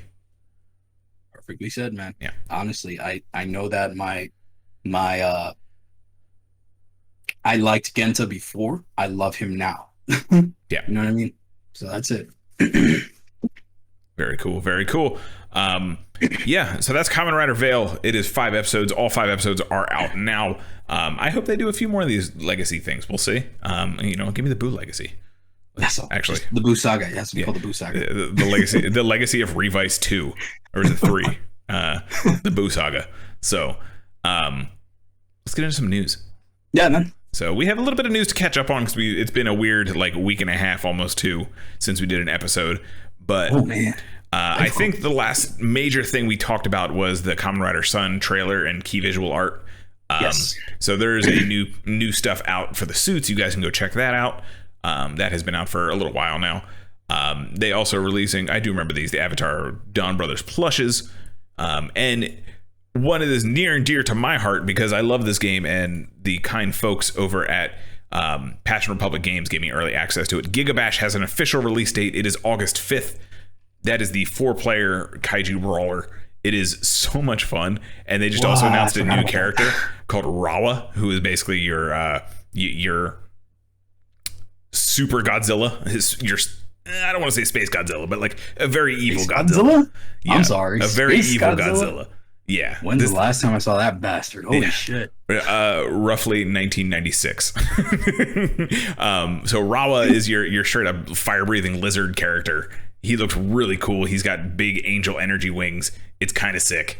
So Giga Bash comes out August 5th. Make sure you guys pick it up. We will definitely be playing it on this channel. So if you want to check that out, make sure you give me a follow, and we'll definitely talk about it on here as well, because it's a Toku game, and those are few and far between these days. So you can bet your buttholes we're going to talk about it. That's absolutely just Greymon with a helmet on. What are you talking about? Right? That's what I'm saying. Greymon. He looks so cool, though. It is so cool. That's not bad. That's not bad at all. I like it. That's going to be... I'm touching that character. Between Giga Man, who I'm still on the campaign to get my own skin in that game. Folks, help me out here. We need a bearded Giga Man and skin in this game. Oh, yeah. And it needs to happen, because I don't know if you remember, but when we had the demo, I wiped the floor with all of our creator friends. Oh no! Yeah, why would you do something so vicious? No, because Hawk was like, yeah, we'll play some fighting games, and I was like, sure, man. Sure, yeah, no. Let's go, man. See, I know the idea of playing fighting games is to get a couple rounds in, and then we change the game before shit gets personal. That's just the way it has to go. Yes, speaking of kaiju games, I did see that, Peacemaker. An Ultraman Kaiju Monster Rancher game was announced today. It's like almost like it almost looks like Farmville Kaiju to me, or like Harvest Moon Kaiju. But you just said Monster Rancher? Yeah? Yeah. So I forget what it's called. It's like Ultraman Kaiju Rancher or something like that. Monster Farm? Yes, that's it. Oh shit, look at this. Oh wow. So that was announced today. That's dope. Quite literally Monster Rancher. It's Monster Farm, if you will. I like it. Yeah. So I hope we get that in the West. That would be very cool. Yeah. Hell yeah, look at that. Yeah. Do we have a mochi? Which one is my mochi? This one's my mochi. I'm sorry. Oh my goodness. Was it Suezo? I forget all their names. Yo, I used to watch Monster Rancher like shit too. Really? That was the one I knew you could put. I knew about it. Pokemon. Yeah, because you could put the game in, and then all your little characters like became Digimon essentially for like the game itself. I know nothing about it other than that. No, I just remembered Suezo and Mochi, and those are the only names I recall. Oh goodness. Sorry. They also announced, because of the Kamen Rider 50th, and we haven't had enough anniversary things, we need more, damn it. This one's actually pretty cool. Every year and next year. Yeah. This was actually pretty sick though. It's a anniversary song best box set. So it comes with 17 cover song albums. I'm sorry. There's how many discs? Jesus. Discs 17 and 18. So there's a ton of discs in here, is my point. Discs 17 and 18 will be cover songs, but it also has, the entire collection of soundtracks. Oh, good Lord. CDs 1 to 5 will have the original songs. 17 and 18 are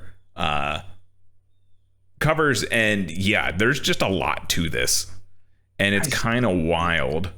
I mean, that's something, I guess. Yeah, we'll take whatever. I mean, I'm down for music. I'm here for it. So that's pretty wild. So we had mentioned it earlier. The next on the list is the Complete Style Gigantic. So these are the life-size weapons, or should I say closer to life-size weapons that P Bandai is going to be releasing. Essentially CSM weapons. If you guys are familiar with the CSM belts, they're a little larger, a little more, made to be adult-sized. These are full-size weapons. And the first one they announced, I believe Peacemaker had mentioned the rumor going around that it was the Titan Sword, and it is the Titan Sword. And I believe pre-orders actually went live today, the 28th, as of this recording. And it looks like the Titan Sword comes with the upgrade form. I forget what they call it. When you get the gold outline, it gets angrier. But it looks like it has that end you can put on it. So, yeah, I'm curious to see, does it make noises or anything? Maybe. Oh my god! I want Yeah, so the little blurb they have about it here on Tokusatsu Network is in contrast to the complete select modification line, which focuses primarily on transformation belts and corresponding accessories that interact with them. The newly announced complete style gigantic brand will focus on releasing weapon replicas of the Kamen Rider series. Unlike we're going to need to buy 2. Yeah. One to not, one to keep safe, and the other one to beat the other. It has attack sounds. Perfect. That's what I needed to know. That's it. We're done. Perfect. We're done. Game over. That means full-size King Rouser. My friends, Team Kamen Rider, make it happen for me. I know you know. Can we open up an insurance policy? Because I'm pretty sure we're going to crack each other's heads open with these things. I mean, 3.7 feet, depending on the mode. Oh, it's 3 to 3.5-ish. Oh, that's crazy. So I'm assuming when it has the upgrade thing on there, it's almost 4 feet long, which is very much a real size sword. All we're going to need now is to learn how to do the pyros, and then we got this, bro. We'll just do the whole thing. Josh with the 11 months subscribed. Thank you, sir. Appreciate you as always. 11 months, bro. Oh, man. 11. Means almost a year. Wow. Damn. Okay. People tolerate us that long? Fuck. Unlike previous weapon replicas released by the CSM line that work in conjunction with the transformation belts, such as Fi's Gear, Tail Spinner, and the Blade Rouse, the complete style gigantic will focus on commercially releasing weapons that are independent of the transformation belts and their gimmicks. That also hurts me a little bit because that means... I mean, I get it. Yeah, but they would have to release belts with it, right? They would have to. I mean, I have yet to get a CSM King Rouser, so come on. I don't know about that. It's a lot longer than full size Seiken they did. Yeah, that's a solid like half a foot longer. That's cool. I'm down for that. Longer than the Seiken? Nice. Yeah. Oh man, look at that thing. I'm here for it. Joe Henshin. Yep. So more of that. If you want to, like I said, I was very much about to be out of the game, and then they pulled me right back in. The Zanbat sword is the only one I'm waiting for now. Give me the Zanbat sword. That's the one I want next. That thing is going to be ridiculous. I hope it glows red when you pull the thing up and everything too. I just needed to do the just that sound. Yep. Oh man. What else would you give me? Like a top 3 list. Zanbat sword. Give me 2 more. I mean, the Zanbat sword keeps coming in my head because I remember wanting to just perform that move when he closes. Oh my god. Anyway, I would. You know what? I'm kind of keen on blasters. I don't know if they'll do blasters. I'm sure they will. But I would like the Kachidoki. Oh my god. DJ gun. DJ shotgun. Gun, thank you. DJ shotgun. Yeah, that'd be pretty cool. Especially like since I don't know if they'll do the. Actually, that would make sense if they did the sword because that really doesn't have anything to do with the belt. So if they did the Musou sword with the DJ shotgun, its own thing. You know what I mean? Like that's that. And then what else? Oh, it's fucked up. Why did I think of the door gun? But I want the door gun. The door gun? I want the door gun. Drives door gun. Oh, the literal door gun. Oh my god, I forgot about that thing. Why did that pop in I have to say it because it popped in my head.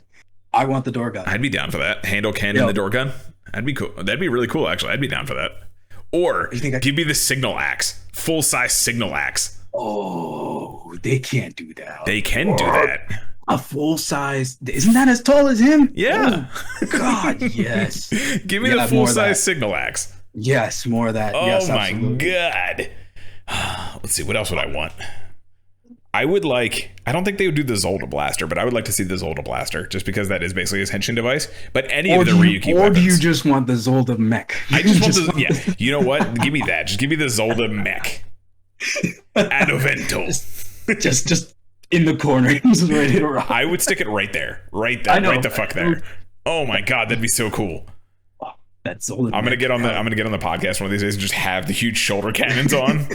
It'll be your throne. That'll be your Adovento. I now do my podcast from this. I now do everything from this. Oh my god.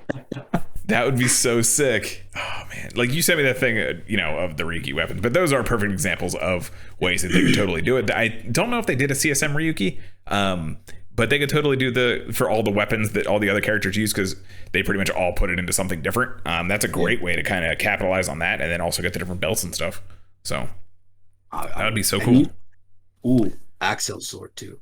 I always wanted that. That's a good one. Yeah. Yeah. The engine sword.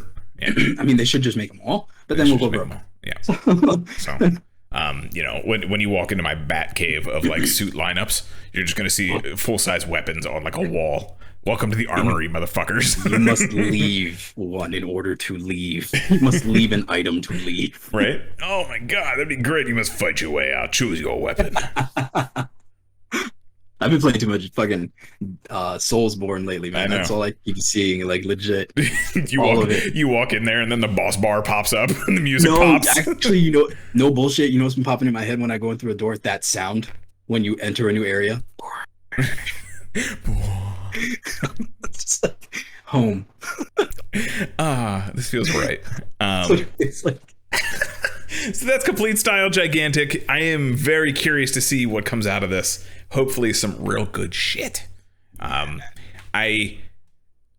curious to see what they do next. I don't want them to go in order because then they're going to take forever to get to the ones I really want. But like if they did, Akito's shining swords are pretty cool. The one that turned into like the double sword thing. Those are pretty sick. You know, and he's got some just cool stuff in general. Like both his sword and the staff are pretty sick too, if they're going in order. But I feel like they'll jump around a little bit. It just makes sense to start with Kuga because it's a new thing. You know what I mean? So. I would say, yeah. I mean, it's the only thing that makes sense is if they're going to do it like that. Yeah. But if they're not, I would say the most popular thing would be probably what fucking Jesus. They would probably just do the most recent ones. That's what I would focus on. I would say the Revice 01 obviously is very popular. They did the briefcase sword. They could do that. Or they release Geats' weapon by mistake. Yep. That too. It's probably going to be like this Viking, like, I think it's either going to be like an axe or it'll be like you know how Vikings used to have the horns? Mm-hmm. It'll be like a play on that. You know what I'm saying? Like the call horns? Yeah. Something like that. I feel like maybe we can go into projections later in another episode. But I mean, the way I feel like if they're going Norse, they're either going to lay into it heavy or it's going to be so subtle it doesn't even matter. Yeah, pretty much. So I think there's actually a Geats thing on here, so we'll get to that in a minute. Nice. Yeah. So the next thing on here, Complete Style Gigantic, big weapons, big crazy. Ultraman Decker had a little announcement event. They showed off some more images. Looks like he has a big dumb sword. I'm down for big dumb swords. Always the big dumb swords. Okay. You know, it's Ultraman. It's doing its Ultraman thing. There looks like there's another transforming some kind of ship thing that combines with the G-Falcon, maybe? The one in the current Trigger, the gold ship. It looks like it can combine with that almost. I don't know how much this has to do with Trigger or what they tied into originally with like Gaia and Dinah and Tiga and all those. But we would have to rely on our Ultraman friends for that. Yeah, if it's anything like the other shows, you know, Trigger's going to show up for a couple episodes and hang out and do his thing. They've done it every time since Lord knows when. Yeah, and they kind of released little blurbs on all the characters. Or I should say the actors released little blurbs on what they feel about the show, things like that. I'm sure you can go find the full thing on the Tsuburaya YouTube channel. Yeah, I'd be into that. Yeah. So that was announced. Yeah, Decker looks pretty cool. I'm going to watch it. I'm going to give it a shot. So they did also announce a new Revice spin-off series, speaking of which. And this is a new spin-off called The Birth of Chimera. Will serve as a prequel to the events of Kamen Rider Revice summer movie coming out in July. The Birth of Chimera, directed by Koichi Sakamoto, who, you know, fences, angles, all that kind of stuff. You'd know Sakamoto if you saw them. There's a great little video called The Sakamoto Effect that goes through all that stuff. Yeah, with the screenplay written by Shinji Nishi. I don't know who that is. I don't know what they wrote. They might be writing Revice. The Kamen Rider Revice summer movie focuses on a series of hijacking incidents which appears to be the work of a demon. Additionally, a mysterious Kamen Rider named Chimera appears, whose identity is unknown. Chimera looks kind of cool. So we did see a little preview for this belt not too long ago. It's very, I don't know, 01. You know what I mean? Like, it looks very Force Risery. Yeah, I don't get the Revice vibes at all from it. No. So this is Chimera. Pretty cool. Pretty cool little design. I like the colors on it. I don't know how I feel about the helmet. I actually don't like the helmet. I'm not gonna lie. I do know how I feel about it. So yeah, I'm not digging much about this. It feels very much like Gao. Remember Gao from Venom? Yes, that's the helmet vibe. I don't know. I'm not digging it. But I don't see. Here, I'm putting that up in the Discord. There's a picture of him. It's just 01 to me, and I don't like it. I don't think it belongs. Yeah. So whatever they're gonna do with it, I'm just gonna have to like X-aid the whole thing and like blinders every time he's on. Yeah, we'll see. It seems like there's also 2 stamps that come with it, so who knows? I think there's going to be kind of like Gao and the other one from Deno. They kind of used like the same thing, but it was 2 different suits. One just had a scarf, pretty much, if I remember correctly. So, yeah, we'll see. We'll see. It's very much, you know why I think it's less impressive? Because we got Falcoin like a year ago. Yeah, Falcon. Falcon, and it's the same. You know what I mean? Same vibe. Like random bad guy, random color, weird design. It's not even random. It's like same black and orange, same kind of random dude, same kind of energy. Yeah, that's what I mean. It's just like that's why it's underwhelming even more so. Like even if the color scheme was pink, I don't know. Yeah. So we'll see. We'll see. You know, hopefully it's as good as Vail. We'll see. But next up we have Ultraman Rising, which is a project where Ultraman will battle a kaiju invasion in multiple appearances at Anime Expo 2022. That is where our friends Team Kamen Rider will be doing a panel, by the way. In the Ultraman Rising live event series throughout the convention. In a project co-produced by Tsuburaya and Iceberg Theory, Ultraman, Ultra 7, Dada, Alien, Balton, and various characters from the Ultraman anime published by Netflix will appear in the live event series. Oh, are they doing... They're doing the armor ones. Okay, live event series, the Anime Expo. This series is called Ultraman Rising. Tsuburaya claims that the Ultraman Arrive Super Anime Extravaganza event will have information about the future of the Ultraman franchise. Specifically, it is about the upcoming collaboration with Netflix and Industrial Light and Magic. Oh, I didn't know they were doing that. And the future of an Ultraman comic book with Marvel Comics. Very cool. Very, very cool. There's also be an announcement of events relating to this year's Ultraman Day on July 10th. This event has traveled around Japan for over a decade, and it's the first time it will take place in the United States. Jeff Gomez developed the interactive storyline for the Ultraman Rising event. Gomez is creative supervisor of Iceberg Theory's Ultraman Connection International Fan Hub. So that's where they've been streaming. The Destined Crossroads, I believe, is the next one in that series of Ultra Fight movies. I believe it started coming out. I don't know if the full movie is out yet, but that is out soon. We'll have to check that out when it does. The event consists of various panels, photo opportunities, and live performances of Ultra heroes fighting kaiju. There will be a screening of the theatrical version of Netflix's Ultraman anime. Additionally, film distributor Iconic Events plans to make an announcement about the series. So that means we're getting Blu-rays and DVDs. Yeah. Nice. Yeah.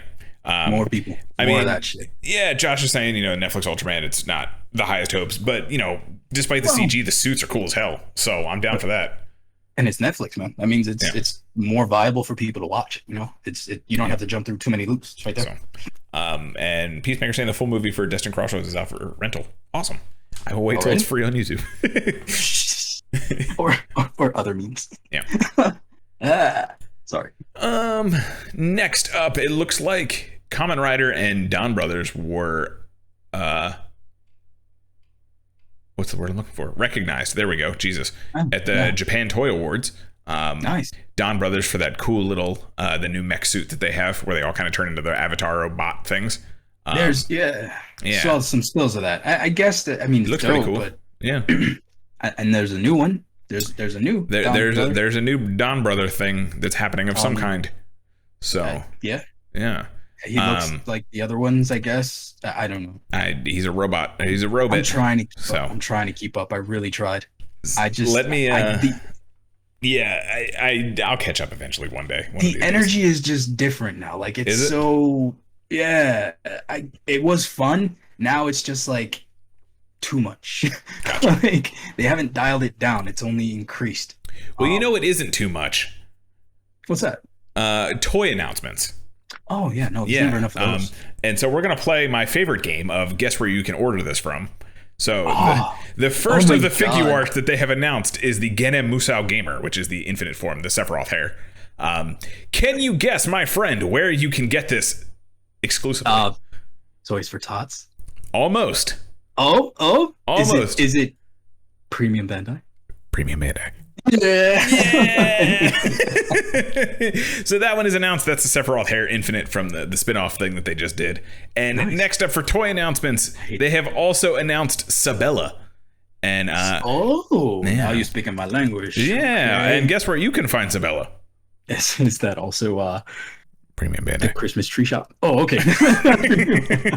So that's pretty cool. Sabella was fine, except for the brother thing. That was weird. But yeah, we don't talk about that. We don't talk about it. It's fine. It's fine. That's why we have Sakura now, so we're good. Yeah.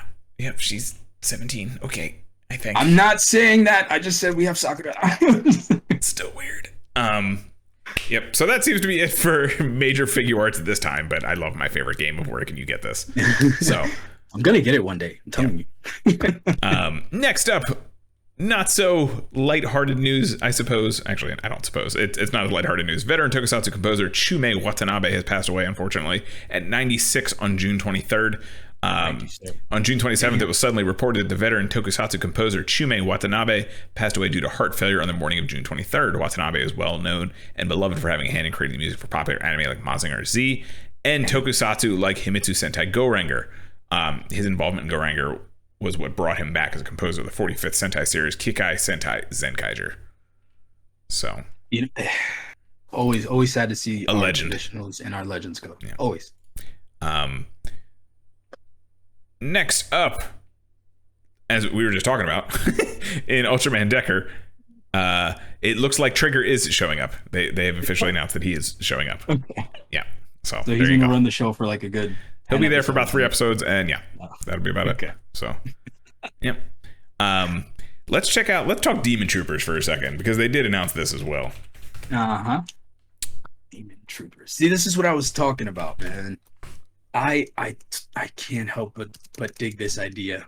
It's a cool idea. Like, Ryo Troopers are kind of whatever, to be honest with you. I'm going to pull it up on the screen so everyone can check it out. And if you're listening to the audio version in the future times, if you just look up, I'll try to describe my best you can. So you get Demons, the helmet, essentially, with a new little eye pattern, but it's now yellow. And the bodysuit itself looks more like Vail's bodysuit, except it has all these kind of like techno, almost like 1990s sci-fi video game pieces going on. It's very choppy looking, but at the same time, I guess because it's so unrefined. He looks like a PS1 soldier from a sci-fi game. Yeah, I'm dropping a picture in Discord. I'm not familiar with the other helmet though. Like, so it's Vail's helmet. Oh, it's just oh god. Yeah, I'm unimpressed. It's Vail's helmet, and then they just changed the eyes. That's why it has the horn thing going on. I couldn't even recognize it without. Yeah, now I see it. No, it's so underwhelming. We'll get to that one in a second. So, Peacemaker wants to say this is the first time we've gotten a full good guy trooper in a rider show. Yeah, so these are good guys apparently. And yet this is the quality we're getting. It's fine. They're Ryo troopers. It's fine. I kind of like. Do you think this is this lazier than repainting? No. I think this is when you already have 10 writers that have kind of like, we went from 4, 5 to cranked up to like 11 in the span of like 10 episodes. True. I mean, this is just kind of par for the course, in my opinion. I honestly, given the story and it being about these two like military organizations, one being corrupt, one, kind of trying to stop that, I kind of felt this coming. This has very like smart brain, like Ryo Trooper vibes to it. I'm not surprised. Do I like it? It's fine. Well, I definitely prefer the Demons one to the Vail one. That's for sure. Yeah, I mean the Demons one at least looks uniform. Coherent, the other one just looks so hodgepodge. I don't know. It's really just I don't know. It's not your Vail suit. That's what it is. For all these repaints and unique designs and all that shit that they did for Revice, you know what I mean? They couldn't. I don't know. Maybe it's just me. Yeah, it's just me. So curious to see where they go with that. Again, I am not caught up, so I don't know story-wise who these are going to be. We'll catch up and we'll do a re-up. Yeah, they also announced. So this is going to be a spoiler for the summer movie, I guess, if you don't want to see this kind of stuff. I don't know if have Demon Troopers shown up in the show yet? Does anyone? I don't know. Okay, but probably. Specifically, the helmet is over demons, not just Veil. It's over demons. Yeah, I see. Yeah, that's probably why it looked a little off. Which, yeah, definitely demons is way better now. So yeah, talk about fucking slapping shit on that. Over demons is almost like the Megazord of fucking Kamen Riders. Yeah. This past episode apparently is when these guys showed up. So now we will talk actual spoilers because these guys, who are they? Bros. They're bros. They're Bohemians. Bohemian Random Rhapsodies. Guy 7 and random woman 6. Yeah, they're Bohemian Rhapsodies. Actually, there's pictures of them right here. It's these two. It's Toka and Rezar, bro. It's Toka and Rezar. They're in the Shredder's Revenge game, by the way. It's fucking amazing. Are they really? Yeah, they're in Shredder's Revenge, yeah. And then you fight Super Shredder at the end. So Shredder's Revenge is fucking amazing. Everyone go buy that game right now. They also announced for the summer movie, they're Hiromi's crew, essentially. So yeah, he rolled up with the Ryo Troopers. Oh, so they're not individuals that we know. No, they're Hiromi's crew. Yeah, okay, they're his boys. They're the muscle. I'm down. Yeah. Okay. They're the Ginyu squad for Hiromi. I'll take one. I'll take one. They also announced, like I said, this is gonna be a little bit of a spoiler. Genta is getting a new form in the summer movie, I believe. They have announced the Dish Stream, which uses the Century bodysuit, and then it has a bunch of extra new pieces on top. You really like this suit. I like the helmet. The suit is whatever.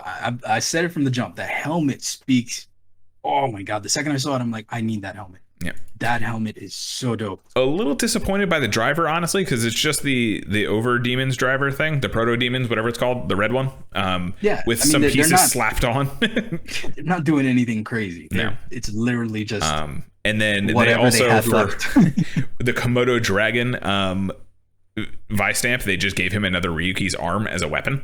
Yep, he's a Komodo dragon, bro. Komodo fucking dragon. Come on. Oh, Dish Stream is showing up this week. Okay, cool. Ooh. Yeah. So there we go. Yeah. And then we also get Crimson Veil, which is just Jack Vice. So Jack Vice has officially gone the way of Dragonic Knight, and we will never see Jack Vice proper ever again. So sorry, bro. I'm so sorry. I know that was the one for you. That was a good one. You know, it's a very common thing where they take my favorite suit and they just nuke it into the ground and never use it again. Die. It's one or the other for you. It's really just one or the other, isn't it? Guys either die or not. Everything I love dies. That's all right, because they did that to me with Rogue. You know, they did that to me with Rogue. Rogue was fine. So that's the stream, and then we got the Veil, and then I don't know what the fuck this thing is, but we got a Mandrill. Oh my god, it's Spark Mandrill Deadman. You have to see this. I'm copying this into the Discord right now. Okay. I don't know what this is. I just clicked next on the wiki. But this is a Spark Mandrill fucking demon. This is ridiculous. Oh my god, that's amazing. It's straight up Spark Mandrill the demon. That is amazing. I want two of those. Holy shit. It looks like Aguilera is getting one of the Ryugen weapons as well, apparently. Ryugen? Well, the another Ryuki. Ryugen. Ryugen's the black Ryuki. Gotcha. Yeah. Ryuga. Ryuga, whatever. That thing. No. Whatever. Oh. Doesn't matter. But I see. That's literally just a repainted another Ryuki arm.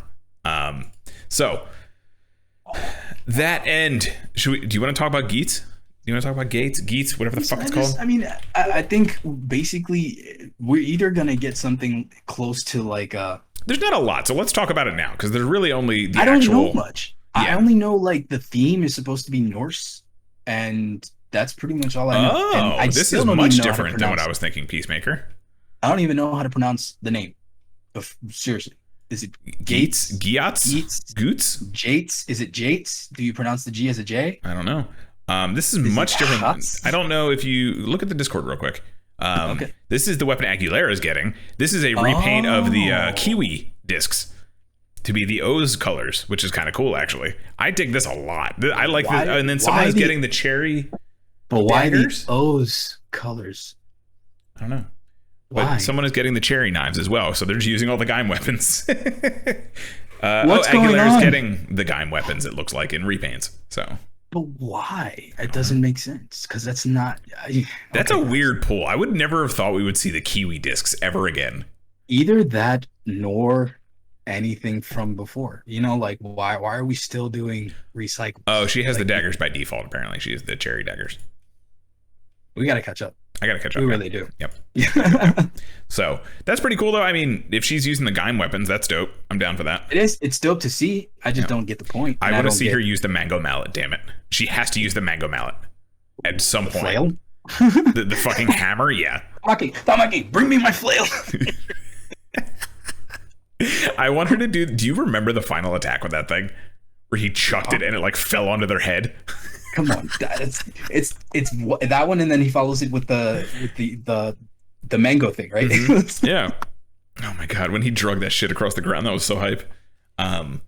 Yeah, so we have the getting back on track. Yeah, so Geets. I'm gonna say apparently is the name for some kind of Viking warrior. If I Google it real quick, so then it Gates is how you pronounce it, or Geets or Gates, because we have Gates. Yeah, they're basically old Norse, Germanic tribe battle people. I see. Well, yeah, okay. So I was thinking that it's either gonna be like full on Norse legends type thing, like down for that. Give me some Odin. Give me some Thor. Well, how Ghost did, the famous figures. Yeah. I was thinking it was gonna be something like that, where Björgmundur.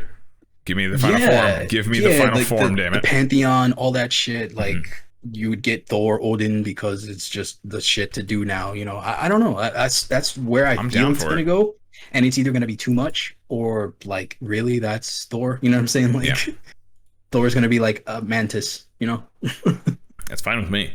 Yeah, we don't have anything hard confirmed other than the name.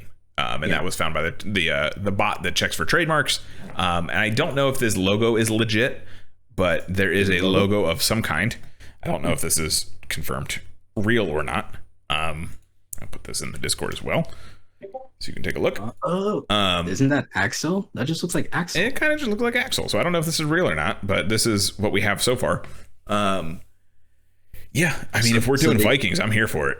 So the logo is legit. Okay, the logo is legit. So they took Gaunt's font and Axel's symbol, slapped it on. Okay. Yeah. If it's legit, I'm not impressed. I'm not digging this. What's up with this? I mean, it doesn't have any colors yet either, so we'll see. But it's the design. It's almost like your Street Fighter. It's almost like your Street Fighter thing where everybody was flipping shit over how basic it looked. Well, yeah, but then they changed it and fixed it and made it good. So that's what they need to do with this. Because I mean, they might. Well, let's just bully them like we did Sonic. So that's fine. Well, we can absolutely just campaign against it. You weren't expecting that, were you? No. All of a sudden, now Gates is gonna have like teeth. Oh my god, I love it. I will be curious if this will premiere in the summer movie in July. I doubt it. I feel like that's way early, but we'll see. I mean, obviously we'll get some kind of crossover episode because that seems to be what they're doing now. Wait, did Zero One and Saber didn't get a crossover episode? No, the only crossover we got was the Human Gear and the fucking speech at the end. Oh yeah, that's right. No, I don't even think they had a movie crossover, did they? No.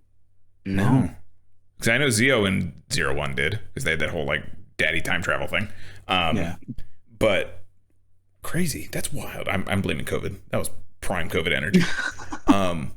Yeah, so I mean, just give me more of the fucking super dark Saber movie, honestly. One day, yeah. Well, soon enough, we'll try to set up the next time they release any kind of spoiler. We'll just hop on it and then we'll just throw all the shit at the wall, see what sticks. Yeah. So pretty excited. I hope there's a big dumb battle axe. Yeah, Peacemaker says the only crossover they had was the superhero Senki movie. Yeah. So that's wild. Yeah. That was the first of the 9 anniversary movies we watched. But no, because they stole Chimera's suit from there. So yeah, no, there's the connection again. There you go. See, we did it. What's up, Zigra? It's actually 01 baddie. Yeah. So Kamen Rider Geats. I'm hesitantly excited. So we shall see. It should be this is usually my favorite time of year. The speculation, the rumor mill, but I'm not feeling it this time, and it's sad. I feel like they haven't really been. I mean, it's tight now, it's super tight. Like we don't even have half of the shit we used to have. I feel like even like the big dumb rumor mill, like, oh yeah, no, I heard this. It's like we're not even hearing stamps this time because we finally got the stamps. That's what I mean. Like it is so quiet this time around, and I guess that's attributing to the lack of enthusiasm or the lack of drive. But I honestly I'm just like. I'm just hoping they don't fuck it up. Like I just want a good one. Like Revice is good. I wasn't stoked about the designs at first, but now we're here, so we're okay. Yep. You know, like. Yeah, so curious to see. I have seen though that they're kind of doing the idea is they're kind of doing an Ultraman thing where they're combining the legacy stuff again. Like, Leave that to Ultraman. Let that be an Ultraman thing. Yeah, Do I don't your own know thing. how I feel about that. Because you had that with the Zenkaijers already, man. And, like you already had we have too much of the same shit. Yeah, too much of it the really just goes legend. back to what we were talking about before when Tokusatsu World Tour was here, of just like the burnout from anniversary stuff of like everyone showing up. It takes it away from it. What made Kuga, Agito, all of them thrive? Yeah, they didn't pull from anything. They had to come up with the shit on their own, and it wasn't always a winner, but it was your own shit. Yeah, and it's just frustrating too because like I feel like Saber and 01 were successful. Like Revice is an anniversary season, and I don't. Maybe it's doing gangbusters. I have no idea. But I feel like we've had 2 pretty good to like really good Reiwa seasons already, and it's not like I feel like toy sales for both of those are pretty hot, at least from like our circles. Yeah. So I don't know. Maybe the Revice stuff, because it is the legacy stuff, is just fucking exploding. Who knows? We'll see. I don't know if that's true or not. Like I said, that is all speculation, so take that with a grain of salt. But if that's the case, yeah, I don't know how I feel about more Ultraman kind of combining power fusion bullshit. Good. So I'm good. Yeah. They won me with Orb. They lost me with Jeed. So. But did they That's get how you quick it back can with what was after Jeed? I don't know. Tiga or Taiga or X or not X. Z. I mean, Zet won me over, but that's besides the point. He still used the old forms. Like, yeah. Trigger was okay. Ginga used them too. Yeah, Ginga used the stupid little dolls. I don't know. We'll see, but let's stay positive because that's all we got. Yeah, nothing's confirmed yet. We'll see. I mean, if the suit's fucking radical and Viking and awesome, I'm down for it either way. So we just shall see. Giant fucking horn. It's just gonna be an axe. I hope so. God, I hope so. He's gonna pull a Megatron and turn into just a giant axe. God, that would be so cool. Actually, no, it wouldn't, because we saw that with Decade. I don't want to see another like blade turning into Blade Rouser. That was weird. Yeah. So that is just gonna about do it for us this evening. Yes, Ziegler, I am in my new place. I finally put my stuff up. Yes, see, fun stuff. Yeah, that's gonna about do it for us this evening. I know it was kind of a weird day, kind of random out there. Tomorrow's stream is gonna be in the morning because I'm doing stuff at night, so we're gonna have more weird times. Then hopefully, come this week, we'll be back to a fairly normal schedule. So we'll see. Yeah. You want to show your shit? So, sorry. We're just about out of here. Catch me at 6echoes.se@gmail.com. Send me your creepypasta stories. I have 2 coming down the pipeline. Anybody interested in doing some kind of additional voices? I do have the need for 1 or 2. So that's pretty much it. Catch me there. Send me emails. Send me your information. We'll hit you up. Other than that, catch me here with Carl, and I guess not just Sundays anymore, but here at Tokudon. TV. It'll still be Sundays. It was a weird time. All right. Anyway, is your YouTube channel live yet? Not yet. No. Yet. Okay. I still have. Oh, and thank you for mentioning that. If anybody has an artist who can help me redraw 6 design, I need one because the redesign I just got was not what I wanted. So, no. Yeah, it was not good. So I'm like, okay, thanks. Oh goodness. But anyway, other than that, you can catch me here. Yeah. If you're watching live, which some of you guys are, twitch.tv/KaijuCarl. Thank you for hanging out. If you guys want to join us live, usually on Sundays, 1 p.m. Eastern Standard Time, you can find us here. We also play some fighting games and every once in a while some other stuff, but mainly fighting games. You can follow me at Kaiju Carl on all the social medias and all that other fun stuff. That's gonna about do it, folks. Thanks for hanging out. Appreciate you. Thanks, guys. Nero coming at the last 10 minutes. Appreciate you stopping by, even if it was for the last couple minutes. Appreciate you anyway. Yeah. Just being here is enough for us. That's all it is. Appreciate you. Appreciate you all hanging out. Have a good night, guys. Have a good week. I'll see you guys tomorrow. We're streaming then. See ya. Deuces, yo.